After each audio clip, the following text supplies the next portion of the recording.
നമസ്കാരം. യു.എസ് മാർക്കറ്റുകളെല്ലാം ഇന്നലെ നെഗറ്റീവിലാണ് ക്ലോസ് ചെയ്തത്. ഡൗ ജോൺസ് -0.65%, S&P 500 0.67%, നാസ്ഡാക്ക് 0.84% മൈനസിലാണ് ഇന്നലെ ക്ലോസ് ചെയ്തത്. യു.എസ് ഇറാനുമായിട്ടുള്ള യുദ്ധം വളരെ വേഗം അവസാനിപ്പിക്കും എന്നാണ് US president Donald Trump white ഹൗസിൽ അദ്ദേഹത്തിന്റെ സഭാംഗങ്ങളോടെല്ലാം പറഞ്ഞത്. ഇറാനുമായിട്ടുള്ള യുദ്ധം എന്നേക്കുമായിട്ടുള്ള യുദ്ധമാക്കി മാറ്റില്ല എന്നൊക്കെ ജെ.ഡി. വാൻസ് ഉറപ്പ് നൽകുകയൊക്കെ ചെയ്തു. എങ്കിൽ പോലും ഈ അമേരിക്കയിലെ ഈ ക്രൂഡ് ഓയിലിന്റെ പ്രൈസ് കൂടുന്നതോടനുബന്ധിച്ച് പണപ്പെരുപ്പം കൂടുമെന്നുള്ള ആ ഒരു പ്രതീക്ഷകൾ ഉയർന്നതിനാൽ യു.എസ് ട്രഷറി ഈൽഡ് വീണ്ടും ഏതാണ്ട് 30 വർഷത്തെ ഹയർ പോയിന്റുകളിൽ എത്തിയിരിക്കുകയാണ്. അതുപോലെ തന്നെ അമേരിക്കയുടെ മാത്രമല്ല മിക്ക രാജ്യങ്ങളുടെയും ജപ്പാന്റെയും എല്ലാം ബോണ്ട് ഈൽഡ് നല്ല രീതിയിൽ ഉയർന്നിരിക്കുകയാണ്. ഒരുപക്ഷെ സ്റ്റോക്ക് മാർക്കറ്റിൽ നിന്ന് ഈ പണം ബോണ്ട് മാർക്കറ്റിലേക്ക് പോകാൻ ഇതൊരു കാരണമായേക്കാം.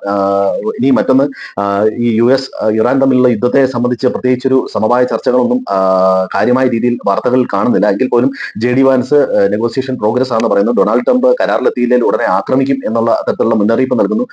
യുദ്ധം നീട്ടിവെച്ചെങ്കിലും ഇടയ്ക്കിടയ്ക്ക് ഇത്തരത്തിൽ വരുന്ന കമന്റ് മാർക്കറ്റിനെ സംബന്ധിച്ചിടത്തോളം ഒരല്പം പ്രഷർ വരുത്തുന്നതാണ്. സ്കോട്ട് ബസന്റെ ഈ ഇറാന്റെ ഫിനാൻഷ്യൽ സിസ്റ്റം ബ്ലോക്ക് ചെയ്യാൻ വേണ്ടിയിട്ട് മറ്റു രാജ്യങ്ങളോട് സഹായം അഭ്യർത്ഥിച്ചിട്ടുണ്ട്. ഇത്രയും യുദ്ധം നടന്നിട്ട് പോലും ഇറാന്റെ ഫിനാൻഷ്യൽ സോഴ്സ് അത് ഷെൽ കമ്പനികൾ വഴി, ക്രിപ്റ്റോ കറൻസി വഴി, അത് അല്ലെങ്കിൽ പാരലായിട്ടുള്ള ഫിനാൻഷ്യൽ സിസ്റ്റം വഴി അവർ നിലനിർത്തുന്നു. അപ്പൊ അത് മറികടക്കാനുള്ള വഴികൾ അവർ തേടുന്നുണ്ട്. അതുപോലെ തന്നെ നാറ്റോ ഹോർമോസ് തുറക്കാനുള്ള നടപടികളിലേക്ക് കടക്കുന്നു എന്നൊക്കെ പറയുന്നു. ഇതൊക്കെ ഒരു ക്രൂഡ് ഓയിലിനെ സംബന്ധിച്ചിടത്തോളം അല്പം പ്രഷർ ഉണ്ടാക്കുന്ന കാര്യമാണ്. ഇതുകൂടാതെ തന്നെ 48 മണിക്കൂറിനുള്ളിൽ യു.എ.ഇയിലേക്ക് 6ഓളം പ്രാവശ്യം ഡ്രോൺ ആക്രമണം ഉണ്ടായി. ഇതൊക്കെ നെഗറ്റീവ് ന്യൂസ് ആണ്. ഇനി ഇന്ത്യൻ മാർക്കറ്റ് നോക്കുകയാണെങ്കിൽ ഇന്നലെ ഫ്ലാറ്റ് ആയിട്ടാണ് മാർക്കറ്റ് ഇന്നലെ ക്ലോസ് ചെയ്തത്. ഇന്ത്യൻ റുപ്പി വീണ്ടും 96.57 എന്നുള്ള ലെവലിലേക്ക് എത്തിയിട്ടുണ്ട്.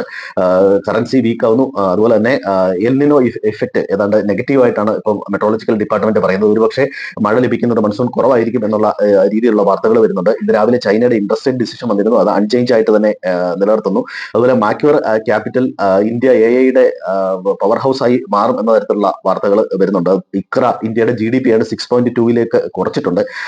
ഇതൊക്കെയാണ് പ്രധാനപ്പെട്ട ന്യൂസ്. ഇന്ന് വരാനിരിക്കുന്ന റിസൾട്ടുകൾ Grasim industries, Apollo hospitals, Lenskart solution, Ola electrical, Bosch, doctor Agarwal eye hospital, എറിക്സ് life science, HCL infosystem, Honeywell automation എന്നീ കമ്പനികളുടെയൊക്കെ റിസൾട്ട് വരുന്നുണ്ട്. അപ്പോൾ അത്തരം റിസൾട്ടുകളെല്ലാം ശ്രദ്ധിക്കുക. മാർക്കറ്റിനെ സംബന്ധിച്ച് സ്റ്റോക്ക് സ്പെസിഫിക് ആയിട്ട് നീങ്ങുന്നതാണ് നല്ലത്.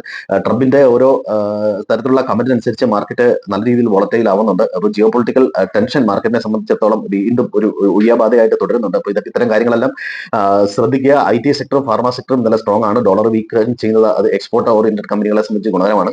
അപ്പോൾ ഇത്തരം കാര്യങ്ങൾ ശ്രദ്ധിക്കുക. എല്ലാവർക്കും നല്ലൊരു ദിനം ആശംസിക്കുന്നു. Thank you.